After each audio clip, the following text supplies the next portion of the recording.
Le paysan togolais à l'honneur. Le 8e forum du paysan s'est ouvert ce jeudi à Kara. L'accent est mis cette année sur le partenariat public-privé pour de meilleurs rendements agricoles. Ce rendez-vous annuel permet de primer les agriculteurs les plus méritants. Ce 7 avril, c'est la journée mondiale de la santé. Cette édition est consacrée au diabète et des échanges ont eu lieu sur la prévention et le traitement de cette pathologie. À la découverte du marché au fétiche d'Akodé-Sewa, des carcasses d'animaux de toutes sortes, mais aussi des plantes thérapeutiques et des objets servant aux pratiques mystiques.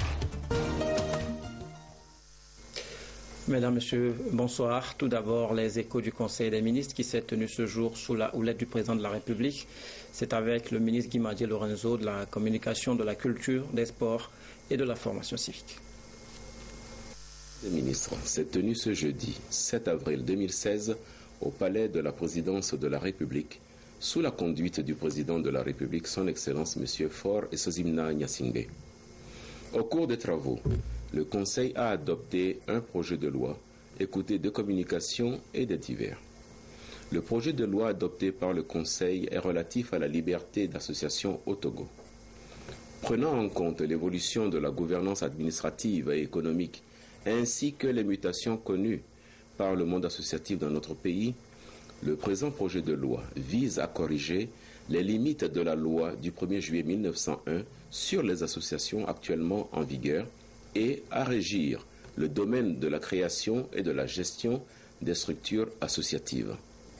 Entre autres innovations proposées par le présent projet de loi, la clarification et la distinction des associations des autres formes d'organisation, la définition des conditions de fusion et de scission des associations, les obligations des associations en termes notamment de production de rapports périodiques attestant de leur vitalité et les sanctions auxquelles s'exposent les associations en cas d'inobservation des règles prescrites. Ce texte prend en compte également l'union et les fédérations d'associations. En outre, le projet de loi définit et précise les conditions d'installation et de reconnaissance des associations internationales et étrangères ainsi que les organisations non gouvernementales. La première communication suivie par le Conseil porte sur le projet d'élaboration du schéma directeur d'aménagement et d'urbanisme du Grand Lomé.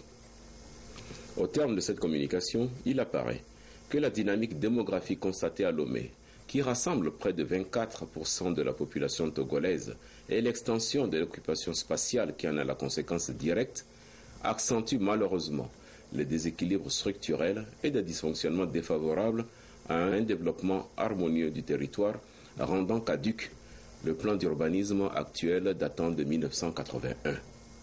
Ainsi, le nouveau plan en cours d'élaboration devra permettre de faire le diagnostic territorial du Grand Lomé, de mettre en cohérence au niveau de l'agglomération les pratiques en matière d'urbanisme, d'habitat, de mobilité urbaine et d'équipements sociaux et marchands et d'élaborer des propositions d'aménagement et d'urbanisme spécifiques pour les différents secteurs de la ville.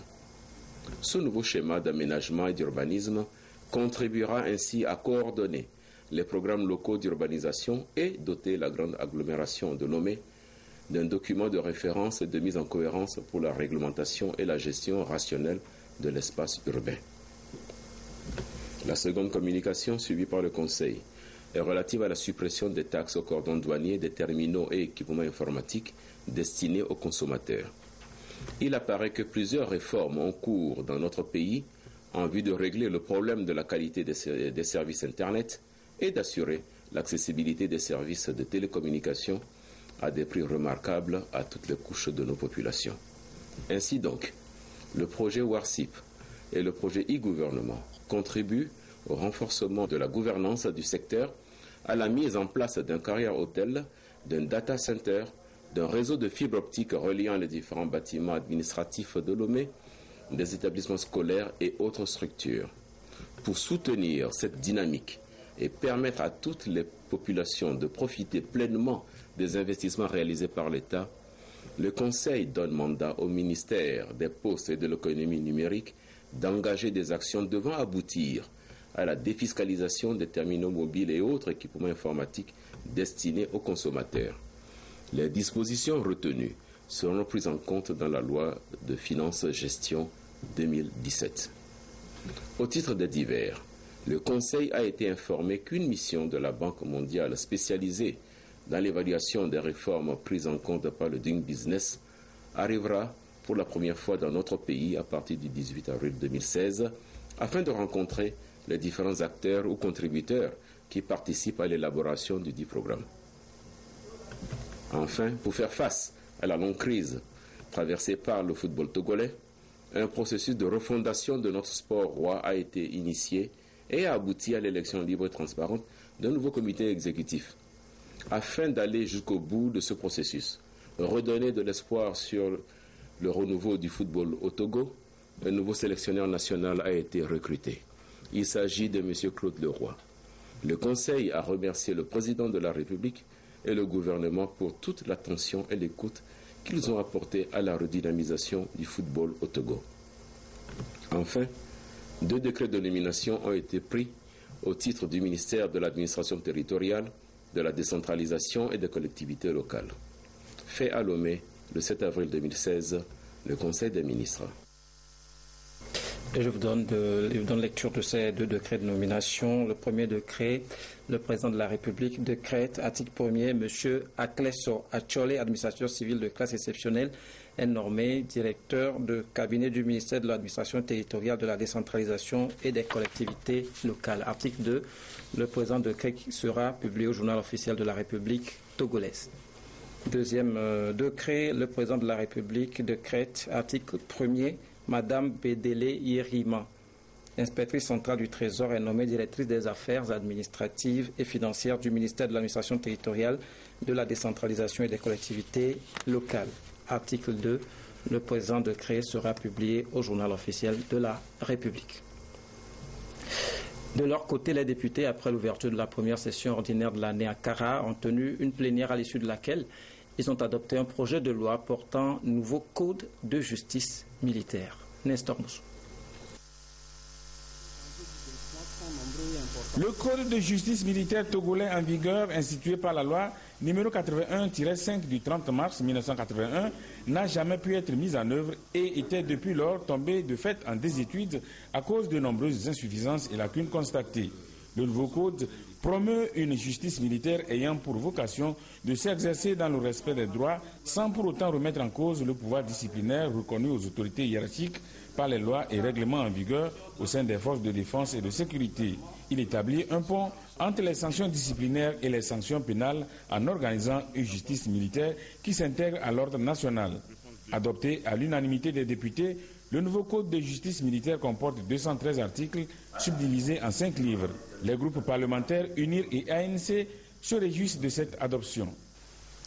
Le code de justice militaire, qui trouve sa source dans notre loi fondamentale, vient combler le vide juridique ou mieux l'inertie constatée dans ce domaine.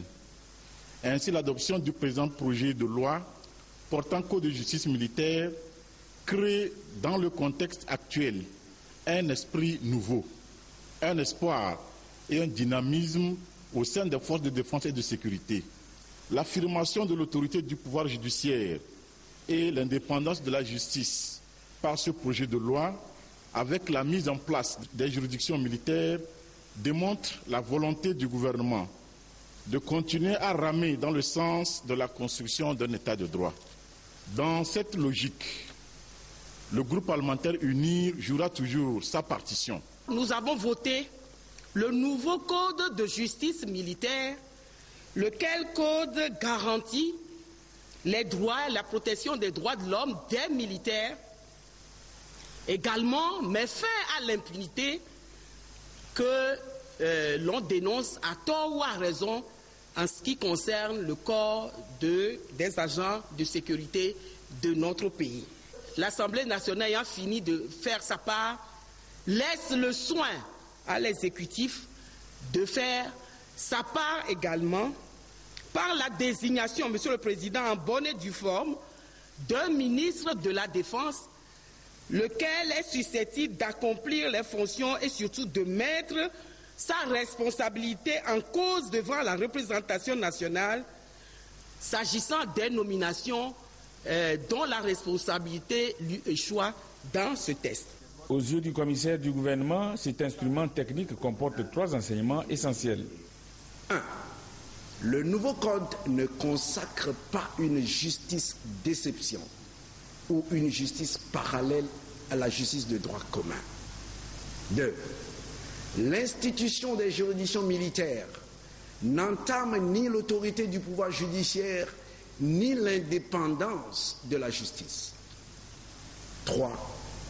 La justice militaire est un prolongement de la justice ordinaire et prend en compte des faits répréhensibles graves spécifiques à la vie militaire. Désormais, nos frères les militaires, paramilitaires ou les assimilés doivent avoir à l'idée que toute dérive ou autre dérèglement de leur part ne saurait plus échapper à la toile concomitamment des règles disciplinaires, statutaires ou professionnelles et des dispositions pénales répressives dont l'application doit concourir au renforcement de la discipline militaire, socle des armées. Se félicitant de l'adoption de ce nouveau code de justice militaire, le président de l'Assemblée nationale a relevé qu'il est appelé à consolider le processus de modernisation des forces de défense et de sécurité. La création des régions militaires, par exemple, entre dans ce processus de modernisation et d'optimisation des missions assignées à nos forces de défense et de sécurité. Il faut souligner que la loi portant code de justice militaire prend en compte la discipline militaire, discipline ministère indispensable au sein des forces armées de défense et de sécurité. Bien entendu, tout ceci s'exercera dans le respect des droits humains. Les activités de délocalisation que nous sommes en train de clôturer ont été initiées et mises en œuvre par nous tous. Ce résultat dont nous sommes absolument fiers est le fruit donc d'une synergie d'action bien réfléchie et minutieusement organisée. C'est une initiative qui rehausse, à n'en point douter, l'image de la 5e législature de la 4e République. Le président de l'Assemblée nationale a renouvelé sa gratitude au chef de l'État pour son soutien aux travaux des parlementaires organisés à Kara. C'est une grand-messe quasiment devenue une tradition qui consacre la valeur, la bravoure et le mérite des agriculteurs togolais. Le Forum des paysans s'est ouvert ce jour, toujours au Palais des Congrès de Kara. Thème de cette 8e édition, la transformation du secteur agricole par la promotion des entreprises et industries agricoles dans un cadre de partenariat public-privé. Nous retrouvons une fois encore Nestor Moussou. L'agriculture togolaise sous le feu des projecteurs. Les acteurs du monde rural tiennent à Kara le Forum national du paysan togolais, le 8e du genre. Ce forum est devenu une véritable institution d'échange sur l'agriculture. Quelques années après sa mise en place, les innovations introduites, notamment le programme national d'investissement agricole et de sécurité alimentaire, ont donné des résultats probants. Le porte-parole des producteurs à cette cérémonie d'ouverture du forum a égrené un chapelet des actions en leur faveur. Le déploiement des intrants agricoles aux démunis et vulnérables du secteur à travers le CRISTA qui ont permis à ces derniers de réduire leur vulnérabilité, voire sortir complètement de l'insécurité alimentaire. La construction des infrastructures de stockage pour réduire la perte post-récolte, la facilité d'accès aux matériels agricoles par le programme de subvention mis en place par le gouvernement, la mutation des groupements agricoles en sociétés coopératives qui est aujourd'hui une réalité, la promotion de la transformation agricole avec la distribution des équipements de transformation aux producteurs, le début de mise en place des mécanismes de financement des innovations dans le secteur agricole qui permettent aujourd'hui à nos jeunes de se lancer dans les activités agricoles. La mise en œuvre d'un vaste programme de développement de l'entrepreneuriat agricole facilitant l'inclusion sociale et la création d'emplois, pour ne citer que cela. L'horizon de l'agriculture togolaise est dégagé. Le secteur enregistre des performances année après année. Le ministre en charge du département s'en félicite. Je voudrais saisir cette occasion pour rendre un vibrant hommage au chef de l'État pour son attention particulière qu'il accorde au secteur agricole. Dans les filières végétales, l'on note une augmentation exponentielle de la production induisant une bonne maîtrise de la sécurité alimentaire et un renforcement de la croissance économique avec un apport de l'ordre de 40% du secteur agricole à la formation du produit intérieur brut. Dans la chaîne de valeur, transformation et valorisation des produits, l'on note une flore grandissante de petites et moyennes entreprises sur l'ensemble du territoire national, avec une culture financière qui s'affirme chaque jour un peu plus et une capacité d'embauche qui s'élargit de jour en jour et qui fait la fierté de notre pays.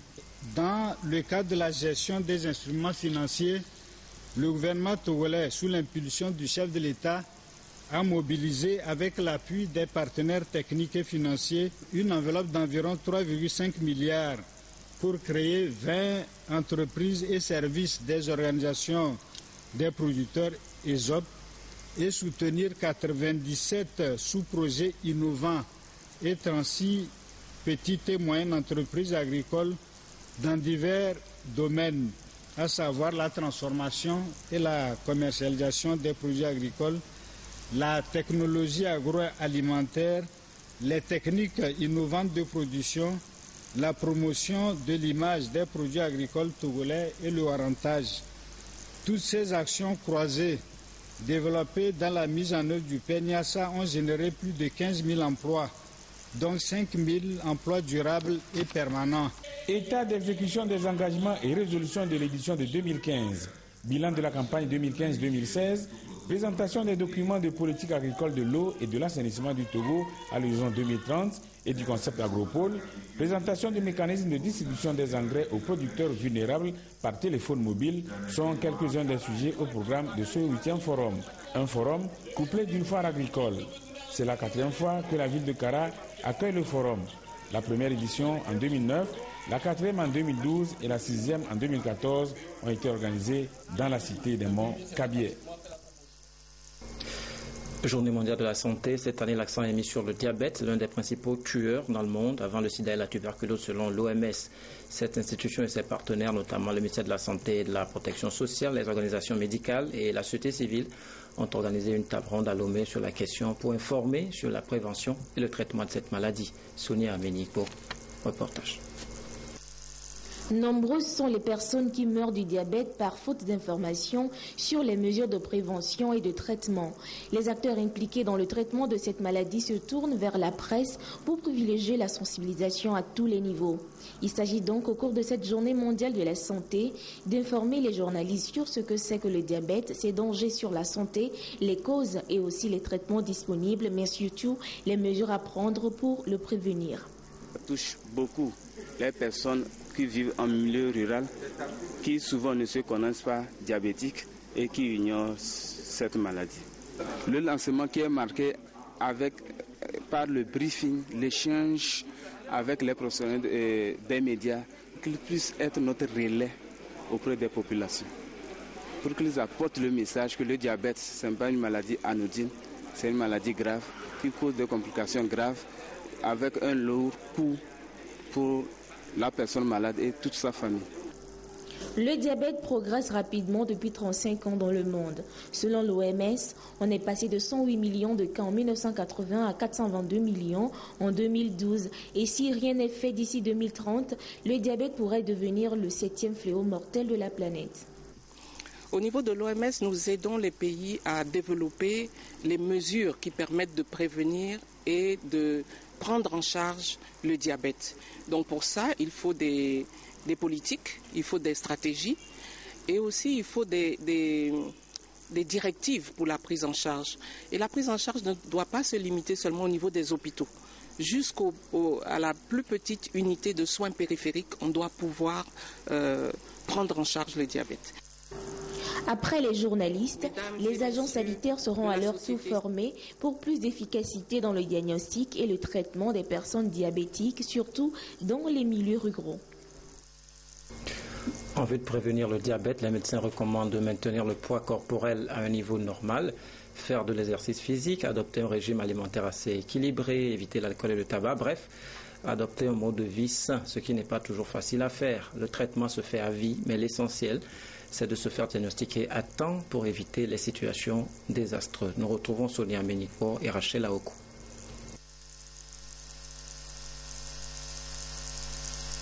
Se traduit par un excès de glucose sanguin. Non dépisté ou mal contrôlé, il détériore le fonctionnement des organes vitaux et entraîne de graves problèmes de santé. On peut citer entre autres la cécité, l'insuffisance rénale, les maladies cardiovasculaires. La maladie est connue sous 2 types et est causée par plusieurs facteurs. Le diabète de type 2 commence à partir de 40 ans en général. Maintenant, le diabète de type 1 peut... Le plus souvent, on le dit, c'est chez les personnes âgées, mais actuellement, tout le monde peut contracter le diabète de type 1. Lorsqu'on mange mal, on ne mange pas équilibré, on ne mange pas des fruits et des légumes. Lorsqu'on ne fait pas d'activité physique, on se lève, on est sur place, on mange, mais on ne dépense pas de l'énergie. Ou bien, ceux qui prennent du tabac, ils consomment du tabac, c'est les principaux facteurs de risque du diabète. Donc, soit c'est l'organisme qui ne produit pas l'insuline pour utiliser le glucose, ou bien l'insuline est produite, mais l'organisme ne l'utilise pas correctement pour utiliser le glucose.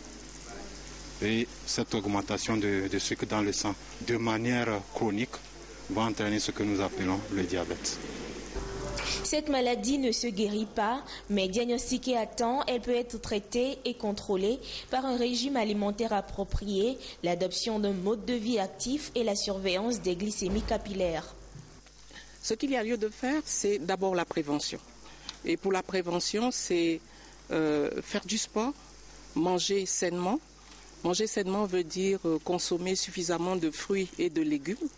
Pour ceux qui fument, arrêter le tabac ou diminuer, et aussi faire un diagnostic précoce de la maladie, c'est-à-dire faire des bilans fréquents, et c'est ce qui permettra de voir qu'on a une quantité anormale de sucre dans le sang, et c'est comme ça que le traitement aussi pourra commencer de manière précoce. Il est aussi important d'envisager des mesures correctives de son hygiène de vie. Mais avant tout, faire le test est un moyen capital pour connaître son statut par rapport au diabète afin de lutter contre efficacement. Aujourd'hui, le diabète s'attaque à toutes les tranches d'âge, mais ce sont les personnes âgées qui en souffrent le plus. Ces personnes dont l'âge est compris entre 60 ans et plus souffrent en plus des problèmes de santé, de difficultés émotionnelles, manque d'attention, solitude, manque de soins, ce qui peut les précipiter à la tombe. Les personnes âgées et la solitude, nous y reviendrons dans nos prochaines éditions. Alors, ces personnes du 3e âge ont besoin, surtout dans les milieux ruraux, d'infrastructures électriques la nuit, tout comme les jeunes d'ailleurs. Et pour pallier les difficultés liées au manque d'énergie dans ces localités, une initiative dénommée Social Business a été mise en œuvre au profit des populations pauvres, des kiosques destinés au rechargement des lampes solaires et dont les gérants ont été formés avec le soutien de la fondation Hans Zedel et du vice-président du Parlement allemand en visite au Togo, Yves Agbevivi. C'est une lampe produite localement avec certains matériaux importés et d'autres locaux comme des calebasses. Des lampes LED rechargeables avec des chargeurs de portable réadaptés, le tout mis à la disposition des populations des zones rurales non électrifiées. Une approche sociale promue par la société Solergie dans la région des Plateaux avec des kiosques de rechargement. Nous avons la lampe calebasse qui est logée dans une demi-calebasse. Elle a 12 heures d'autonomie. Donc cette lampe, elle est rechargée au point de Solergie qui se situe dans les villages. Nous avons des gérants ou bien des gérantes. Nous encourageons aussi l'autonomisation financière des femmes. Donc il y a des gérants et des gérantes qui sont les gérants de ces points. Donc les populations qui sont abonnées avec nos lampes calebasses viennent dans les villages pour pouvoir recharger au point de Solergie. Donc ils ont la lumière pour un mois en location, ça fait 500 francs par mois.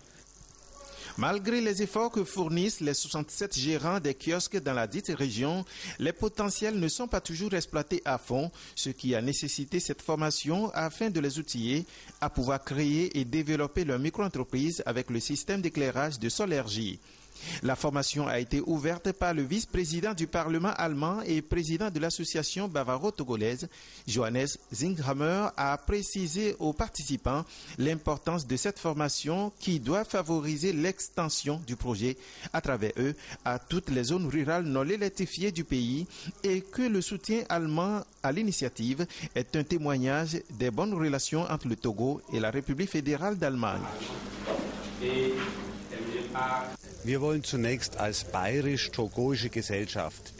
Nous sommes là d'abord aujourd'hui ici en tant que société bavaro-togolaise, donc de Bavière en Allemagne, pour soutenir ce projet, ce qui est déjà en cours, et continuer ces efforts-là. C'est bel et bien prévu. Deuxièmement, je suis là en tant que vice-président du Parlement allemand, comme chef de délégation d'une grande délégation mixte politique et économique, avec l'objectif de relancer de manière massive la coopération entre nos deux pays. Et un des chapitres phares est effectivement le soutien de toutes les mesures en matière d'énergie renouvelable. C'est le préfet de Kloto, Bertin Kokou-Hassan, qui a accueilli la délégation allemande venue soutenir l'initiative de la société Solergie, délégation composée également des responsables de la fondation Hans Heidel et des députés allemands. Au nom des populations, le préfet de Kloto et la directrice générale de la société Solergie ont exprimé leur reconnaissance aux autorités allemandes. L'Office togolais des recettes a désormais un nouveau centre de formation à distance, le e-learning. Il a été réceptionné ce matin à Lomé, composé de 2 salles de formation et 3 bureaux. La structure est financée par le gouvernement avec l'appui de la Banque mondiale. Ce centre de formation à distance de l'OTR va permettre aux agents de se former et accroître leur capacité de travail. Serge Tastom, Arnold Kiliou. Avec le centre informatique e-learning, l'Office togolais des recettes OTR veut accroître les performances de son personnel sur les métiers de douane et impôts pour plus d'efficacité dans la collecte des recettes. Le e-learning va assurer une formation à distance, une technologie de pointe pour être en phase avec les nouvelles exigences du commerce international. Dans la phase de mise en œuvre de l'Office togolais des recettes, ce joyau est arrivé à point nommé du fait qu'il nous permettra de former efficacement le personnel de la douane, les impôts, et nous œuvrerons également à ouvrir ce centre à l'administration publique togolaise. L'ambition du gouvernement est de faire du Togo la plateforme du commerce régional et international. Le projet de facilitation du commerce et du transport sur le corridor Abidjan-Lagos, financé par la Banque mondiale et l'État togolais, s'inscrit dans cette dynamique. En plus des investissements des infrastructures, il y a un besoin aussi important d'assurer une bonne facilitation. Et donc les institutions comme l'OTR mise en place récemment par le gouvernement concourent à ce travail de facilitation. Et donc les hommes et femmes qui animent ces institutions ont besoin d'être à la pointe aussi de la connaissance sur ces questions-là. Donc c'est pour ça, pour nous, au niveau de la Banque mondiale, nous pensons qu'il est important d'accompagner le gouvernement du Togo et l'OTR donc dans ces efforts d'assurer un renforcement de capacité. Le centre informatique comprend pour le moment 2 salles de formation d'une capacité de 80 étudiants et des bureaux équipés. À long terme, il sera érigé en institut de formation des services douaniers, une première dans la sous-région. L'actualité sportive de tous les jeudis avec Claude Ama. Bonsoir Claude. Oui, bonsoir Renaud. Alors hier a été célébrée la Journée internationale du sport pour le développement et la paix, n'est-ce pas? Effectivement, l'événement qui est à sa première édition au Togo a été marqué par les activités sportives au centre des jeunes à Avedi. Des précisions avec Jean Koufi et Deji. Le sport au service du développement et de la paix au Togo, c'est l'objectif poursuivi par l'association Team Amandosa en commémorant la journée du 6 avril. Pour ce faire, elle est passée par de différents jeux, une manière d'inculquer aux jeunes apprenants la culture de la non-violence, l'une des valeurs fondamentales pour le maintien de la paix.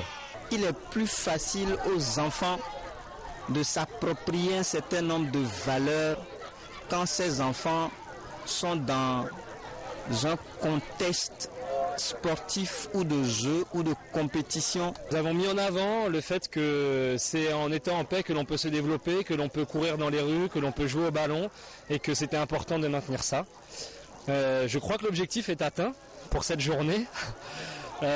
Comme on dit en temps de paix, ce n'était qu'une bataille. Donc j'espère que l'on gagnera un peu plus que ça de manière universelle et que la paix sera partout. Cette journée internationale du sport pour le développement et la paix vient d'être célébrée pour la première fois au Togo. En espérant voir ces jeunes appliquer les notions acquises, l'association ne manquera pas de commémorer les prochaines éditions. Et puis à l'international, il y a les quarts de finale allés de la Champions League qui ont été disputés hier avec des fortunes diverses. Le club allemand de Wolfsburg a dominé le Real Madrid de 2-0, tandis que le PSG et Manchester City se sont neutralisés 2 partout. Le résumé. Zlatan et le PSG auront fort à faire mardi prochain à l'Etihad Stadium. Le Suédois a pourtant maintenu les siens dans la course après le but de Kevin De Bruyne. Il a profité d'une incroyable erreur de relance de Fernando pour pousser le ballon dans le but vide. Paris a même pris les devants grâce au 3e but dans la compétition d'Adrien Rabiot. Mais City revient 10 minutes plus tard grâce à Fernandinho. Un match nul qui n'offre désormais que 18% de chance aux Parisiens de rejoindre le dernier carré. Sur les situations faciles que j'ai eues, je n'ai pas marqué. Et j'ai réussi à le faire sur une action plus compliquée. Ça arrive. Tant que je me crée des occasions, je suis là et je suis capable de les concrétiser. Je ne suis pas inquiet. Un penalty manqué et une grosse occasion ensuite, ça ne m'inquiète pas. L'important c'est d'être là la prochaine fois. Mauvaise soirée également pour Zinedine Zidane. Le Real Madrid s'est fait surprendre hier à Wolfsburg. Les Espagnols battus 2-0. Premier but signé Ricardo Rodriguez sur penalty. Et à peine 10 minutes plus tard, Maximilian Arnold pour le 2-0. A noter que Karim Benzema est sorti juste avant la pause, touché au genou gauche. Match nul de partout donc entre Paris et Manchester City. La mauvaise opération de la soirée pour le Real. Les hommes de Zinedine Zidane s'inclinent 2-0 sur la pelouse de Wolfsburg. Les matchs retour auront lieu mardi prochain. Le lendemain à 20h45 sur Canal+, Barcelone se déplacera sur le terrain de l'Atlético après sa victoire 2-1 à l'aller. Avantage au Bayern aussi avant de se rendre à Lisbonne. Les Munichois s'étaient imposés chez eux mardi 1-0. Mais juste le temps d'annoncer aux amis télésportifs que Direct Foot reprend samedi avec Alfred Colani et ses invités à partir de 13h40 au menu Swansea-Chelsea. Mais vous ne pouvez pas partir sans dire qu'on aura un nouveau sélectionneur, n'est-ce pas? Non, nous avons écouté le conseil des ministres. Le ministre Madi Lorenzo l'a dit. Il s'agit du français Claude Leroy qui a donc signé un contrat de 3 ans depuis hier. Merci Claude et à très bientôt. Ce communiqué avant de refermer cette édition, le ministre de la Communication, de la Culture, des Sports et de la Formation civique porte à la connaissance des artistes et du public que dans le cadre des 8e Jeux de la francophonie qui auront lieu du 21 au 30 juillet 2017 à Abidjan, en Côte d'Ivoire, le gouvernement togolais lance les concours de présélection dans les domaines suivants, les concours culturels, les concours de création pour le développement durable et de création numérique. Pour plus de détails, veuillez consulter le quotidien national Togo Presse. Et puis, 8e conférence biennale de l'Église méthodiste du Togo. Délégués et représentants de diverses paroisses sont en conclave à Lomé pour dresser le bilan des activités menées pendant 2 ans, et surtout explorer de nouvelles orientations pour un meilleur engagement et pour un meilleur rayonnement de l'Église méthodiste au Togo. Le reportage est signé Albertine Yakin. Cette conférence biennale est la 8e du genre que tient l'Église méthodiste du Togo depuis son implantation en 1843 au Togo. Une conférence de 5 jours au cours de laquelle les fidèles vont réfléchir sur le renouvellement de l'intelligence et marcher dans la grâce de Dieu. Un thème d'inspiration tiré du livre de Tite, chapitre 2, versets 11 à 12. La conférence, c'est l'organe suprême de l'Église. Elle se tient tous les 2 ans. C'est un forum d'analyse, de réflexion, et c'est la conférence qui définit la politique générale de l'Église. Nous aurons à voir l'œuvre de Dieu dans les districts et pour voir comment amorcer le nouveau mandat qui va commencer. Le renouvellement de l'intelligence, c'est un thème qui est très important. D'une part, celui qui est converti, la première chose à faire, c'est que son intelligence soit renouvelée. Parce que quand l'intelligence n'est pas renouvelée, quand on ne change pas de mentalité, on ne peut pas être avec Jésus. À ces assises des églises méthodistes de Grande-Bretagne, du Nigeria, du Bénin, du Ghana, de la Côte d'Ivoire et du Togo, des recommandations seront faites et les instances dirigeantes de l'église méthodiste renouvelées.